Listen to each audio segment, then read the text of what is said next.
جی السلام علیکم، میں ہوں نظر عباس لندن سے۔ سر یہ ابھی جو خواجہ آصف صاحب نے ایک انٹرویو دے دیا ہے منصور صاحب کو، وہ انٹرویو تو کیا تھا اس کا کل بھی میں نے تھوڑا سا ذکر کیا، لیکن مجھے اندازہ نہیں تھا، اس میں سے ایک چیز نکلی جو مجھے تھوڑی دیر اپلوڈ کرنے کے تھوڑی دیر کے بعد پتہ لگی کہ جس ٹائم کا یہ ذکر کر رہے ہیں اس ٹائم پہ جو ڈی جی آئی ایس آئی تھے وہ چیف صاحب تھے ہمارے اس وقت کے ڈی جی آئی ایس آئی۔ بہرحال یہ چیز ذہن میں رکھیں اور یہ دیکھیں کہ چارج شیٹ کتنی بڑی ہے۔ یہ انہوں نے چارج شیٹ پیش کی، انہوں نے بتایا کہ جنرل باجوہ صاحب ان کے پاس آئے، پھر ان کو ایک آفیسر سے ان کی ملاقات ہوئی، ان کی ملاقات کہاں پہ ہوئی، یہ سارا کچھ اس وقت ہو رہا ہے جب کہ مریم کو اور نواز شریف کو خاموش کیا گیا، اور وہ اب بتانا چاہ رہے ہیں، بلیک میل کر رہے ہیں کہ جی آپ نے ہمیں پیچھے کیا ہے تو ہم سارا کچھ بتائیں گے، یعنی کہ ان کو چارج شیٹ کریں گے۔ اب آپ دیکھیں پاکستان میں کیا کچھ ہوتا رہا، اور یہ کتنے بے غیرت ہیں۔ خواجہ صاحب اندازہ کریں، خواجہ صاحب ایک ایسا کریکٹر ہے جو قیدوں کا آپ کریکٹر کہہ سکتے ہیں، کسی زمانے میں ہوتا تھا، یا ایک عجیب قسم کا ان کا کریکٹر ہے۔ ان کی زبان اتنی گندی ہے، انتہا کی گندی زبان ہے ان کی۔ اسمبلی کے وہ ممبر ہیں، اسمبلی کے اندر وہ بیٹھتے ہیں تو ان کو پتہ نہیں انہوں نے باتیں کیا کرنی ہیں، خواتین کو ایڈریس کس طرح کرنا ہے، اور جب بھی کہیں کوئی خاص کام ہوتا ہے نواز شریف کی طرف سے وہ اسٹیٹمنٹیں دینے میں ماہر ہیں، ان سے کہا جاتا ہے کہ آپ یہ بات کریں، وہ یہ بات کرتے ہیں۔ اور یہ مجھے لگتا ہے کہ یہ انٹرویو جو تھا نا، یہ پلانٹڈ انٹرویو ہے خواجہ صاحب کا۔ یہ میسج ہے ان لوگوں کو جنہوں نے ملاقاتیں کی اور ان کے پاس گئے، ان کو جا کے بتایا کہ وہ ہیڈ انف، یہ باجوہ صاحب کر رہے تھے۔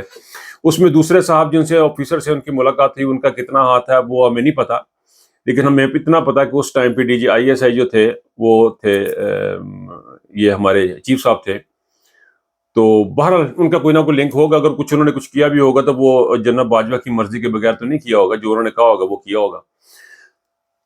مسئلہ یہ ہے سر، یہ بات یہ ہے کہ اب غداری کا مقدمہ کس پہ ہوتا ہے؟ غداری کا مقدمہ ان صاحبان پہ ہوتا ہے جنہوں نے ملاقاتیں کی، ان صاحب پہ ہوتا ہے جو بتا رہے تھے کہ یہ میری مرضی کا چیف منسٹر نہیں لگ رہا یا میری مرضی کے منسٹر نہیں لگ رہے۔ ان تمام گفتگو میں ایک چیز بڑی کلیئر ہوئی ہے، وہ یہ ہے کہ کبھی بھی عمران خان کو لانا ان کی آپشن نہیں تھی، ان کو کبھی، اور عمران خان کو بہت امپورٹنٹ ہے، میری اس بات پہ غور کیجئے گا کہ یہ عوام لے کے آئی تھی اس وقت بھی اور آج بھی۔ پہلے بھی 35 سیٹیں پی ٹی آئی کی کاٹی گئی تھیں، اور عمران خان کو یہ سمجھایا گیا تھا کہ ہم تمہارے ساتھ، یہ پرسیپشن کی گیم کھیلی ہے انہوں نے، جرنیلوں نے پرسیپشن کی گیم کھیلی، ہم لے کے آئے ہیں، حالانکہ یہ کبھی بھی اس کو لے کے نہیں آئے، یہ کبھی چاہتے نہیں تھے اس کو لے کے آنا۔ یہ بالکل کلیئر ہو گئی ہے یہ بات، یہ عمران خان کے ساتھ یہ ڈرامے بازیاں کرتے رہے ہیں، ادھر سے ان کے ساتھ ڈرامے بازیاں کرتے رہے۔ پریشر تھا عوام کا، عوام کو اب اپنی طاقت کا اندازہ ہونا چاہیے، عوام کے ساتھ جو دھوکے ہوئے ہیں اس کو پتہ ہونا چاہیے، دھاندلی اگر کر سکتے ہیں تو یہ صبح کر دیتے، اگر یہ نواز عمران خان کو لے کے آئے ہوتے تو یہ شہباز شریف کو بھی لے آتے، یہ کسی کو بھی لے آتے، یہ نہیں لا سکتے، ان کی لیمیٹیشنز ہیں، یہ گیم کرتے ہیں، یہ جو ہمارے جرنیل ہیں یہ پلیئر ہیں، یہ گیمیں کرتے ہیں۔ اب ان کو نک کرنے کا ٹائم ہے، ان کو روکنے کا ٹائم ہے، ان کو چپ کرانے کا ٹائم ہے۔ دیکھیں انہوں نے جو بھی گیم کھیلی ہے، اس نے باجوہ صاحب نے پاکستان کا اتنا نقصان کرا دیا ہے کہ ہم اب 30-40 سال پیچھے چلے گئے ہیں، پہلے ہی ہم 100 سال پیچھے ہیں، تو جتنے آئے سی اتوں بھی 30 سال پیچھے چڑھتے ہیں نا سانو۔ اب غداری کا مقدمہ عمران خان پہ جو ہو رہے ہیں، اب یہ غداری کا مقدمے کس پہ ہونے چاہیے؟ یہ بہت بڑی گیم کھول کے رکھ دی انہوں نے سامنے، اور اب آہستہ آہستہ یہ آپس میں روئیں گے۔ اب ہوا یہ ہے، جو میری اسیسمنٹ ہے، میرے خیال میں ہوا یہ ہے کہ انہوں نے جو لوگ گندے ہوئے ہیں اس ساری گیم میں، وہ تھی پاکستان کی فوج، وہ تھے پاکستان کے جرنیل، وہ اتنے گندے ہو گئے ہیں، اور انہوں نے مجھے سمجھ نہیں آئی اپنے سر پہ ساری چیزیں کیوں لے لیں، آ کے پریس کانفرنس کرنے کی کیا ضرورت تھی؟ کہ باجوہ گند کر گیا تھا پھر اس کو ساتھ بٹھانا، عاصم منیر صاحب نے بہت ساری چیزیں غلط کر دی ہیں۔ اب ہوا یہ ہے کہ ان کو سمجھ نہیں آ رہی ہے کہ اس کو پیچ اپ کیسے کرنا ہے، کیونکہ عوام کو یہ نہیں روک سکتے۔ ابھی آپ دیکھیں عوام باہر نہیں نکلی ہے، ابھی عوام باہر نہیں نکلی ہے، تو اس کا یہ امپیکٹ ہے، یہ عوام کے باہر نہ نکلنے کا امپیکٹ ہے کہ وہ کہہ رہے ہیں جی اس الیکشن کو 2 سال کے لیے آگے کر دیں، الیکشن کو دائیں کر دیں، بائیں کر دیں، اس کو وزیر اعظم لے آئے، اس کو وزیر اعظم لے آئے۔ عاصم منیر صاحب جو ہے نا، ان کے ہاتھ کھڑے ہو چکے ہوئے ہیں، کیونکہ وہ بڑے وعدے کر لیے تھے انہوں نے، کور کمانڈروں سے کتنی دیر تک باتیں چھپاتے رہیں گے؟ ان کو ایک پوری پارٹی، پورے پنڈ نو نہ لے کے ٹرنا عاصم منیر صاحب نے بھی ادھر بھی جواب دینے ہیں۔ لیکن میرے خیال میں عمران خان صاحب کو اس پوائنٹ پہ تھوڑی سی جو ہے نا اپنا تھوڑا سا اسٹریٹجی چینج کرنی پڑے گی پی ٹی آئی کو. اور پی ٹی آئی کے ورکر جو ہیں, پی ٹی آئی کے جو سپورٹر ہے, وہ خان صاحب سے 100% ہے. خان صاحب میک شیور کہ we are standing with you but we want you to stop these generals now. ان کا کوئی راستہ نکالنا ہے. یہ نواز شریف جیسے کرپٹ لوگ نہیں کر سکیں گے, یہ زرداری جیسے کرپٹ لوگ نہیں کر سکیں گے, لیکن جس مقام پہ اس وقت سیاست جہاں پہ پہنچ گئی ہے, یہ کچھ لینا دینا ان کے ساتھ کرنا پڑنا ہے. اب آپ وہ پیپلز پارٹی کے ساتھ کریں یا نواز کے ساتھ کریں, ان کے ساتھ مل کے کریں, جس سے بھی کریں, یہ ایک میجر پرابلم ہے ہماری اسٹیبلشمنٹ. اس کا قبلہ درست کرنا بڑا ضروری ہے. اب یہ کیسے کرنا ہے, میں ناقص العقل آدمی ہوں, مجھے نہیں پتا ان چیزوں کا, لیکن میں تو بتا رہا ہوں کہ یہ کوئی اس کو آپ نے کرنا ہے. خان صاحب کو اب اردگان کی طرح کی اسٹریٹجی جو ہے نا وہ اپنانی پڑے گی. جس طرح وہ ہر جگہ کھیل جاتے ہیں اردگان صاحب, وہ اسرائیل کے ساتھ بھی کھیل جاتے ہیں, وہ اپنے مفادات دیکھتے ہیں, اپنی چیزیں دیکھتے ہیں, وہ ہر بندے کے ساتھ مل جل کے کچھ نہ کچھ لین دین کرنے کی وہ کوشش میں ہر وقت رہتے ہیں, اس قسم کا. اب عمران خان کو بیسیکلی اپنا ایک صوفی, اپنا ایک ٹیچر کا رول جو ہے وہ تھوڑا سا پیچھے کرنا ہے, اور ایک کرک سیاستدان کا رول آگے کرنا ہے, ورنہ اس مسئلے کا حل نہیں نکلے گا. پاکستان میں کبھی الیکشن نہیں ہوں گے. یہ دیکھ لیں آپ نے جو آپ کے سامنے جو کچھ کیا.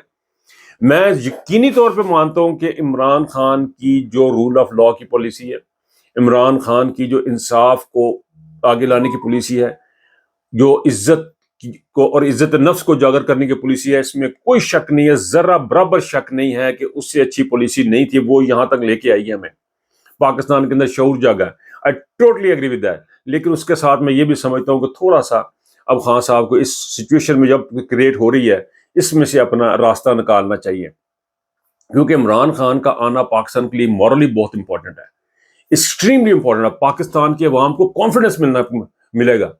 میں پھر دوبارہ سے پاکستان کے لوگوں کو, جو یہ لوگ سن رہے ہیں میری بات کو, میں یہ بتاتا ہوں کہ یہ آپ لوگوں کا, ہم لوگوں کا, عوام کا ڈر اور خوف ہے جو ان کو الیکشن میں لے کے جا رہا ہے. ابھی تو آپ باہر نہیں نکلے ہیں, تو ان کو اتنا ڈر خوف ہے. یہ کبھی بھی عمران خان کو نہیں تھے لے کے آنا چاہتے, یہ ہمیشہ سے انہی کے ساتھ تھے, کیونکہ یہ کھانے والے لوگ تھے. عمران خان کو پتا تھا, لیکن ان کا خیال تھا کہ شاید یہ آ جائے گا تو اس کو چسکا لگ جائے گا حکومت کا, اور یہ شاید ہمارے ساتھ آ جائے گا. لیکن خان صاحب نہیں آئے, ان کے چکر میں نہیں آئے. خان صاحب وہ صاف شفاف آدمی تھا, کلین آدمی تھا, وہ ان کے چکر میں نہیں آیا, وہ ان سے سنبھالا نہیں گیا. وہ اس کی عزت نفس جو تھی نا, وہ اس کو لے کے وہ سمجھ ہی نہیں سکے. اصل میں بیسیکلی وہ سارے چور تھے, وہ سمجھ نہیں سکے.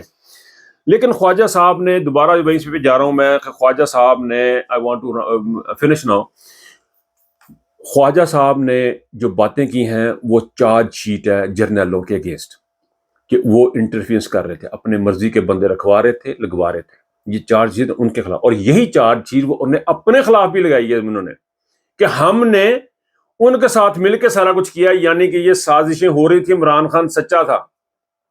یہ 2018 17 18 19 سے ہو رہی تھی, عمران خان سچا تھا. یہ سازشیں عمران خان کے خلاف نہیں ہوئی ہیں یا پاکستان کے عوام کے ساتھ ہوئی ہیں, یہ سازشیں پاکستان کے ساتھ ہوئی ہیں. اور انہوں نے, خواجہ صاحب نے ایڈمٹ کیا کہ اس کا ہم بھی حصہ تھے, کیونکہ وہ ساتھ بیٹھے تھے, ساتھ مل کے آئے ہیں. یہاں پہ شہباز شریف اپنے بھائی کے ساتھ, نواز شریف کے ساتھ ہاتھ کر گیا, وہ بھی وہیں پہ بیٹھا ہوا ہے, بیٹی کے ہاتھ بھی کچھ نہیں آیا. سو گیم از ویری انٹرسٹنگ. یہ خان صاحب جہاں تک اس کو لے آئے ہیں نا کھینچ کے, اب یہاں سے آگے بھی اللہ تعالیٰ کی رحمت چاہیے, اللہ تعالیٰ کی مدد چاہیے.